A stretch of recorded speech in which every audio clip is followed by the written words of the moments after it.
बहुत कम ऐसी किताबें होती हैं जब आप पढ़ना शुरू करते हैं और अंत तक पहुंच जाते हैं। इतने रोचक ढंग से अतुल जी ने इस किताब को लिखा है।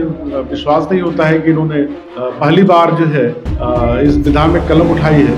हम सभी लोग वो सारी बातें जानते हैं जो एक लेखक अपनी किताब में कहता है, लेकिन जब कोई कलम उठाता है तो उसी को एक खास कोण से देखता है। तो इन्होंने जो अपने अनुभव लिखे हैं, कई बार तो लग रहा था कि ये मेरे अनुभव है जो लिख रहे हैं। मैं तो ये मानता हूँ कि हमारे पिताओं ने हमें अंतर्दृष्टि दी है कि हम इन झूठ पे विश्वास नहीं करते। मुझे लगता है कि हम लोग जो प्रबुद्ध लोग हैं, पढ़े लिखे लोग हैं, हमारा इंटरेस्ट कुछ भी हो, लेकिन हमको बात हमेशा सच बोलना चाहिए।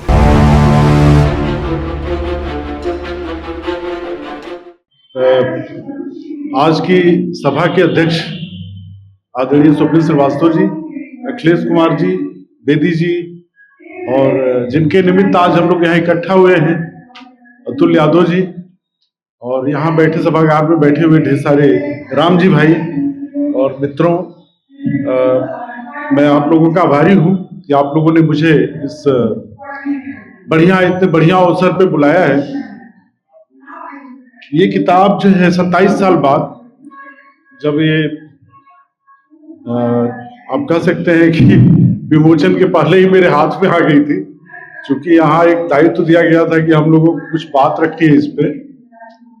तो बहुत कम ऐसी किताबें होती हैं जब आप पढ़ना शुरू करते हैं और अंत तक पहुंच जाते हैं। एक बहुत बड़े इटालियन लेखक हैं अम्बर्तो इको, तो उनका भी एक लेख में देख रहा था, उसमें उन्होंने कहा, किसी ने उनसे पूछा कि ये जो आपने, माना जाता था कि अम्बर्तो इको को नोबेल पुरस्कार भी मिल चुका है और उनकी बहुत बड़ी लाइब्रेरी है, तो किसी ने पूछा कि क्या आपने सारी किताबें पढ़ी हैं? तो उन्होंने कहा कि नहीं, पढ़ी तो नहीं है। जरूरी नहीं है कि जो लाइब्रेरी में मैंने किताबें इकट्ठा की है जीवन भर, जहां जहां मैं गया दुनिया के कोने कोने में, उसको मैं पूरा पढ़ चुका हूं, और जरूरी भी नहीं है पढ़ना पूरा। लेकिन अगर किसी ने पढ़ लिया उसे, तो एक बड़ी उपलब्धि होगी। तो एक लाइब्रेरी की एक नई किताब के रूप में नहीं थी, इस किताब को पाते ही इतने रोचक ढंग से अतुल जी ने इस किताब को लिखा है। विश्वास नहीं होता है कि इन्होंने पहली बार जो है इस विधा में कलम उठाई है, और इन्होंने नौसिखियापन सिर्फ इतना कहा जा सकता है, जो कि इस किताब की विशेषता बन गई है, इसकी खासियत बन गई है, कि यह इस किताब को किसी एक विधा में नहीं बांध सकते। इसमें जबरदस्त किस्सा गोई है, इसमें जबरदस्त किस्सा गोई है, संस्मरण है, पुरानी स्मृतियां हैं जिनको लिख रहे हैं, और किस्सा गोई जबरदस्त है, क्योंकि आप संस्मरण भी लिखते हैं जब, तो उसको कहने का तरीका ऐसा होना चाहिए कि जो पाठक है वह किताब बंद करके रख न दे। क्योंकि हम लोग जीवन में ऐसा, चूंकि हम लोगों का काम ही पढ़ने लिखने का है, तो ऐसे अनंत मौके आए हैं जब किताबें हम लोगों ने उठाई और उसको हम खत्म नहीं कर पाए। कुछ चैप्टर्स पढ़ने के बाद इतना बोझिल हो गया कि उसको रख देना पड़ा, या जहाँ बड़ी बड़ी दार्शनिक बातें की जाती है। मैं तो आपको बताऊं, मैंने बदमाशी भी कर रखी है कि लियो टॉल्स्टॉय का वार एंड पीस पे पढ़ रहा था। अब वो कई हजार पेज का उपन्यास है, 4 वॉल्यूम में, इतना मोटा, तो मुझे उसको पढ़ने में 1-1.5 महीने लग गए। लेकिन जहां जहां टॉल्स्टॉय महोदय ने फिलॉसफी छांटी है, कई कई पेज उन्होंने दार्शनिक चर्चा की है, तो मैं कई बार उसको स्केप कर जाता था, क्योंकि वहां बड़ा बोझिल था। लेकिन जो स्थितियां हैं, जो अपना आसपास है, जो परिवेश है, वो जो है उसका बहुत ही सूक्ष्म पर्यवेक्षण टॉल्स्टॉय में मिलता है। इस किताब में जिस चीज ने मुझे आकर्षित किया वो ये कि अतुल भाई का जो पर्यवेक्षण है, जो ऑब्जर्वेशन है अपने आसपास का, वो बहुत ही जबरदस्त है। तो चीजों को देखने का तरीका जो होता है, साहित्य क्या है,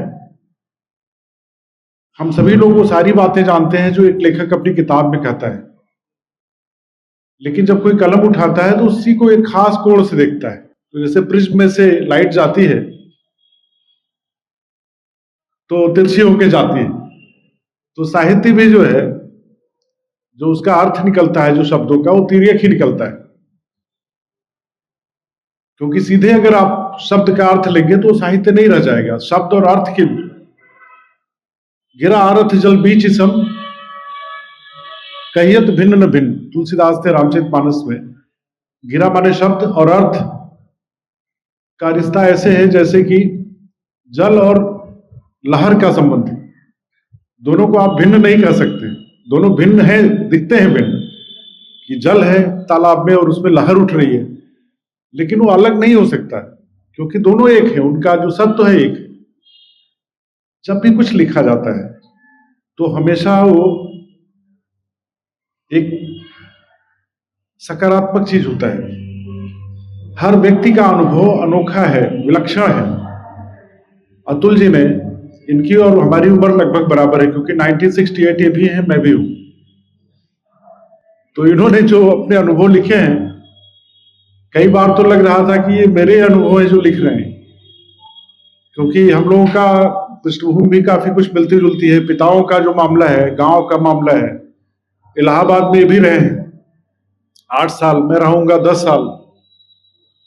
स्कॉलरशिप मिल गई थी, कुछ पैसा ऐसा मिलने लगा था। जेआरएफ का तो रुक गए, नहीं तो पिताजी हमारे 92 में रिटायर हो गए थे। इलाहाबाद कब का छूट गया होता। और उसी आकाशवाणी में 3 महीने पे हम लोगों को एक कार्यक्रम मिलता था जिसमें 350 रुपए उस जमाने में मिलते थे। वो बहुत होता था। इनके पिताजी भी इनको महीने का खर्चा भेजने के बाद कुछ अतिरिक्त भेजते थे। और हमारे पिताजी की जो मनी ऑर्डर आता था उस जमाने में, उससे स्पीड पोस्ट से आता था।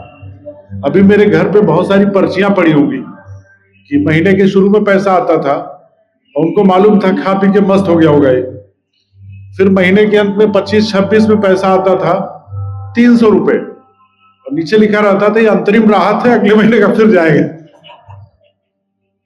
और ये जो राहत थी, इसको खो देने का जो भय था, आतंक था, उसकी आप लोग अभी कल्पना नहीं कर सकते। अभी लड़के बड़े सुखी हैं। अभी जो है हम बाजार की, उस समय बाजार का युग नहीं था जबकि लोग शायद इस दौर के होते तो ऐसे ना होते। इनको अभिव्यक्ति का आजकल बहुत सारे माध्यम है, तो किताब लिखना, शब्दों के साथ जाना बहुत बड़ी बात। ये बहुत बड़ा संकट था कि आप वहां पढ़ रहे हैं और अगर आपका खर्चा बंद हो जाए अचानक तो क्या होगा। भविष्य का कोई ठिकाना नहीं, बीए में किए चले जा रहे हैं, कोई रोजगार नहीं, कुछ नहीं दिखता है।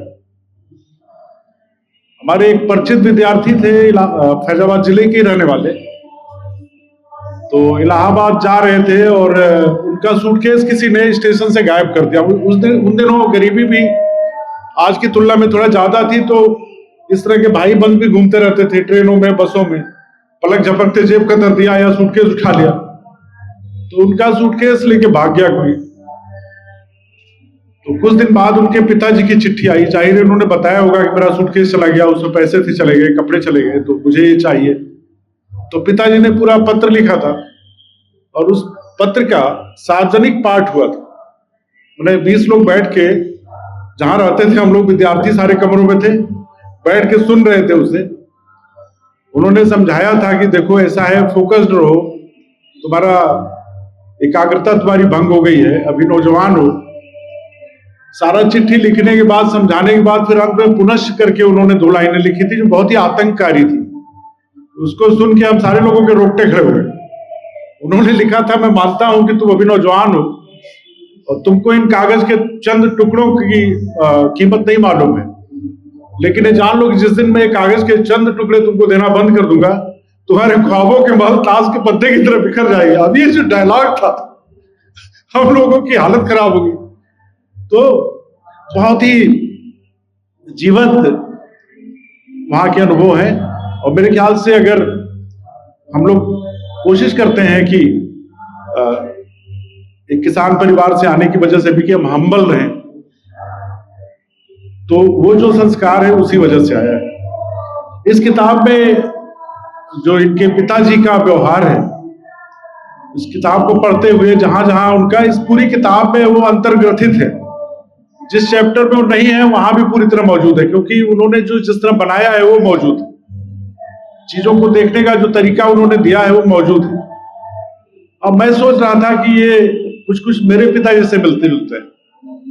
जैसे किसी ने शिकायत की, इन्होंने कुछ गांव में लूज टॉक किया था और पिताजी के पास शिकायत आई तो उन्होंने इनसे कुछ नहीं पूछा। उनका प्रतिरोध करने का और यह बताने का कि तुमको सही रास्ते पे जाना चाहिए, उसका तरीका दूसरा था, जिससे इन्होंने फिर तो अगले किसी दूसरे चैप्टर पे कहा है कि मैंने अपने बच्चों को कभी नहीं पीटा। अगर आप पीटते हैं तो आप उनको सुधार नहीं सकते। तो जो पिता का तरीका है, या जिस तरह से उन्होंने, बड़ा मार्मिक प्रसंग भी है जब वो पैसा लाके देते हैं, एक रिटायर्ड पिता है जो कहता है कि तुमको बचना है यहाँ, तो मेरे पास ये जो है जमा पूंजी, ये तुम ले लो। या जो कर्ज लेके एक अपने पड़ोसी की बिटिया की शादी के लिए वो देते हैं, ये आज के दौर में इसकी कल्पना नहीं की जा सकती। ये बाजार का दौर है, खासतौर से 90 के दशक के बाद जिस तरह से बाजार का प्रभाव बढ़ा है, जिस तरह पैसे का प्रभाव बढ़ा है, उसमें जो सहज मनुष्यता थी, जो सहज एक भाव होता है मनुष्य में एक दूसरे की मदद करने का, एक दूसरे के साथ खड़े होने का, वो सारा विनष्ट हो गया है। मनुष्य की मूल जो प्रवृत्ति है वह एक दूसरे का मदद करने की, एक दूसरे के साथ खड़े होने की। बाकी सारी चीजें कृत्रिम है। ऐसे भी दोस्त इनको मिले, एक तरफ तो जो बदमाश हैं और एक तरफ ऐसे भी दोस्त मिले जो उन्होंने पूरा कमिट किया लेकिन ऐन मौके पे गधे के सिर से सींग की तरह गायब हो गए।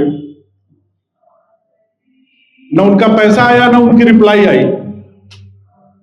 तो वक्त आने पे संबंधों की पहचान होती है और किस तरह से आपका व्यक्तित्व है उसकी पहचान होती है। तो ये किताब कहीं इसमें कोई वैल्यू स्टेटमेंट नहीं है कि कोई उपदेश परक किताब है या इसमें कोई नैतिक उपदेश दिया गया है या इसको पढ़ के आप कुछ सीख सकते हैं। लेकिन इनका जो अनुभव वितान है उससे आप बहुत सारी चीजें बिना किसी आप्त वाक्य के उसको ग्रहण कर सकते हैं कि एक मनुष्य को, एक व्यक्ति को, एक सभ्य समाज के नागरिक का जीवन कैसा होना चाहिए। जाहिर है कि वो झूठा नहीं होना चाहिए। आजकल का जो दौर है ये उत्तर सत्य का, पोस्ट ट्रुथ का दौर है। आजकल किसी को ये नहीं पड़ी है कि फैक्ट्स क्या हैं, तथ्य क्या हैं। जो हम 100 लोग मिलकर कह रहे हैं वो फैक्ट्स हैं। मैं तो ये मानता हूं कि हमारे पिताओं ने हमें अंतर्दृष्टि दी है कि हम इन झूठ पे विश्वास नहीं करते, हम उस तथ्य तक जाते हैं। हमारे सपने हैं, हम सपना देखने की अपनी क्षमता को बचाए हुए हैं। ये जरूर है कि बार बार हम उसी मोर्चे पे कुचल दिए जाते हैं। गांव में जो व्हाट्सएप ग्रुप है उसका नाम है नई रोशनी नया गांव, लेकिन जो पूरा गांव का विधान है वो पुरानी रोशनी, पुराने ख्यालात, पुराना गांव है। हाँ, गांव बदला है, सड़कें बन गई हैं, पैसा आ गया है, एसी लग गया है, कूलर लग गया है, सबके घर में 4 पहिया गाड़ियां आ गई हैं, लेकिन जो गांव था ना वो गायब हो गया, वो नहीं रह गया है। आप कुछ भी अच्छा करते जाओगे। और ये आजादी के बाद, खासतौर से 60s के बाद, 60 के बाद ये प्रक्रिया बढ़ी है बहुत तेजी से। उसी दौर में एक महिला अचल उपन्यास आया था रेणु का, जिसमें डॉक्टर प्रशांत है जो गांव में जाता है और वहां जन सेवा करना चाहता है। अब पूरा गांव जो है उसका एक मिशन है कि उसकी जात पता करो, किस जात का है, क्योंकि वो डॉक्टर प्रशांत ही लिखता है। ये जिस संकट में यह देश फंसा हुआ है कि जहां आपकी जात के बारे में नहीं पता है, आपके धर्म के बारे में नहीं पता है, तो फिर आप जो है आपकी सहायता भी मंजूर नहीं। कथावाचक इसमें गांव के लिए बहुत कुछ करना चाहते हैं, बाथरूम बनवाना चाहते हैं कुएं पे जहां श्राद्ध स्नान होता है, सड़क साफ करवाना चाहते हैं। जिस गंदगी और जहालत में सदियों से लिपटे हुए लोग हैं उनको वहां से हाथ पकड़ के खींचना चाहते हैं, लेकिन नहीं, जो ऐसी फोर्सेज हैं समाज में, उनकी संख्या इधर बढ़ी है 20-25 सालों में, वो हर प्लान को जो है उसको पराजय में बदल देती है। तो इस किताब में जो कोई सबसे बड़ी ट्रेजिक बात है यही है कि हर सपने को ध्वस्त करने का काम ऐसी ताकतें करती हैं। दुर्भाग्य से ऐसी ताकतें गांव से निकल के अब पूरे देश में फैल गई। पूरे देश में झूठ का कारोबार इस समय है।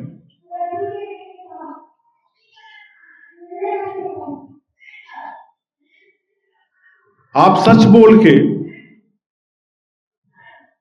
आपको रहने नहीं दिया जाता है।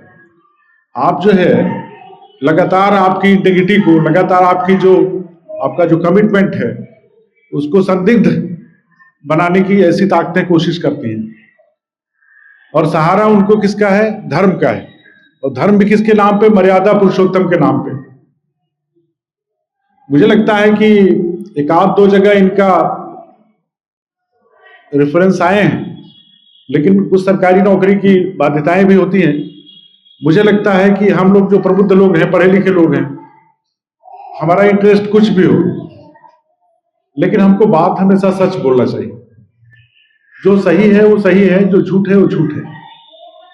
और झूठ के बल पे जो खड़ा हुआ, तामीर किया हुआ महल है, चल सकता है कुछ दिन, लेकिन हमेशा के लिए नहीं चल सकता। तो एक इस तरह का माहौल पूरे देश में है। उसमें कोई अगर व्यक्ति तय करता है कि वो कलम उठाएगा, लिखेगा, अपने अनुभव लिखेगा, तो उस अनुभव में जो गांव के व्यक्तिगत निजी प्रसंग हैं, पारिवारिक प्रसंग हैं, उसको निकल के जो अपने आसपास का परिवेश है, अपना समाज है, अपना देश है, अपना प्रदेश है, उसके अनुभव भी मुझे लगता है कि अब इन्होंने जब कलम उठा ली है तो आएंगे। और मेरे ख्याल से ऐसे लोग जो प्रोफेशनल लेखक नहीं होते हैं, जैसा कि इन्होंने कहा, वो ज्यादा अच्छे से बातों को कहते हैं, क्योंकि वहां खेल करने की संभावना नहीं होती। उनके पास ये नहीं है कि वो बड़े उस्ताद हैं जो बात को घुमा देंगे कहीं। वो वही कहेंगे जो उन्होंने देखा है। एक अफ्रीकन कहावत है कि जब एक व्यक्ति इस दुनिया से चला जाता है तो पूरी उसके साथ एक लाइब्रेरी चली जाती है, क्योंकि उसके अनुभव, उसकी स्मृतियां, उसने जो पढ़ा है, वो सब कुछ चला जाता है। तो अगर कोई व्यक्ति कलम उठाता है और लिखता है तो सोचिए उसका कितना महत्व है, और ये हमारे अनुभव संसार में कितना कुछ जोड़ने वाला है। तो मैं कोई कलात्मक इसमें खामी नहीं ढूंढूंगा, मैं इसमें कोई कंटेंट वाइज भी कमी नहीं ढूंढूंगा, क्योंकि उसका मैं अधिकारी नहीं हूं। मुझे लगता है कि जब लेखक ने कलम उठाई है तो अभी बहुत कुछ जो है उनकी कलम से निकल के आना शेष है। अभी नहीं तो रिटायरमेंट के बाद अब आता ही रहेगा। मुझे लगता है यह प्रक्रिया बंद नहीं होनी चाहिए। दोस्तों पे इसमें बहुत जबरदस्त कई तरह के दोस्त हैं, कुछ भगोड़े हैं।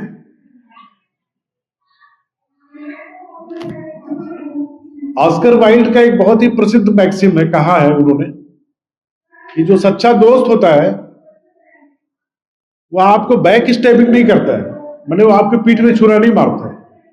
जो सच्चा दोस्त होता है हमेशा सीने पे छुरा मारेगा। आंगन निंदक नियरे राखी आंगन कुटी छवाए, तुलसीदास जी। ठीक है। तो सच्चा जो दोस्त होता है वो हमेशा सामने से आपकी आलोचना करता है। इस समाज में क्या सामने से आलोचना करने का वातावरण रह गया है? जैसे आप मुंह खोलते हैं गालियां मिलती हैं।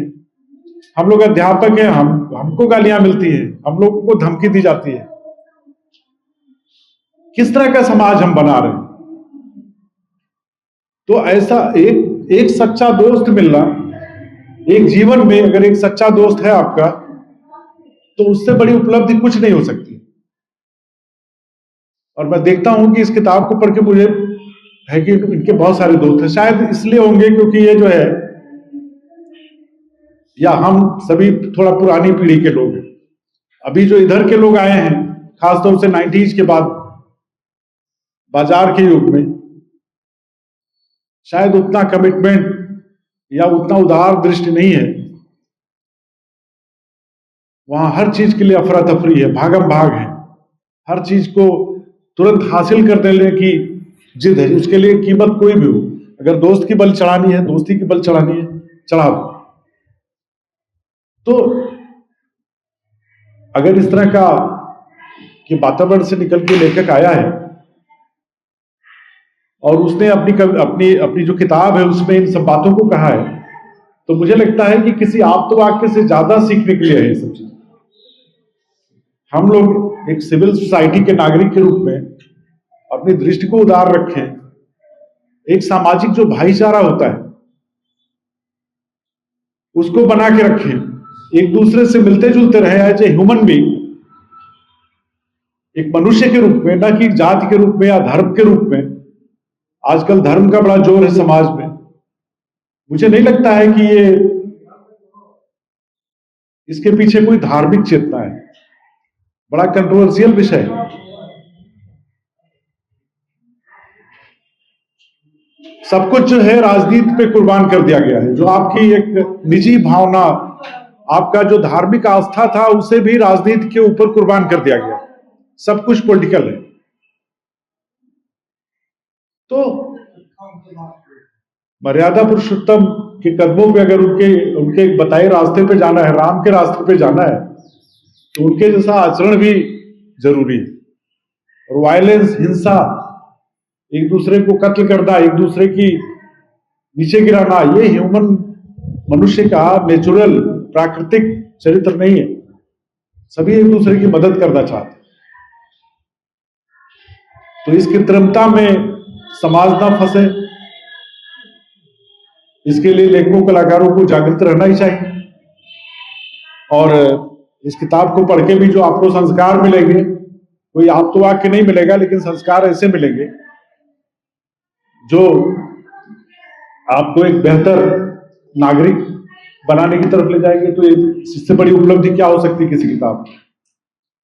मुझे लगता है कि मैंने समय ज्यादा ले लिया, मुझे बहुत अच्छा लगा। और हम लोग सभी लोग इंतजार करेंगे इनकी नई किताब का, और फिर धूमधाम से हम लोग इसको फैजाबाद में या कहीं उधर की तरफ मनाया जाएगा। उधर भी मैं लेखक को बहुत बधाई देता हूं, जो आयोजक है उनको धन्यवाद देता हूं और बधाई देता हूं कि उन्होंने इतना अच्छा कार्यक्रम किया। बहुत धन्यवाद।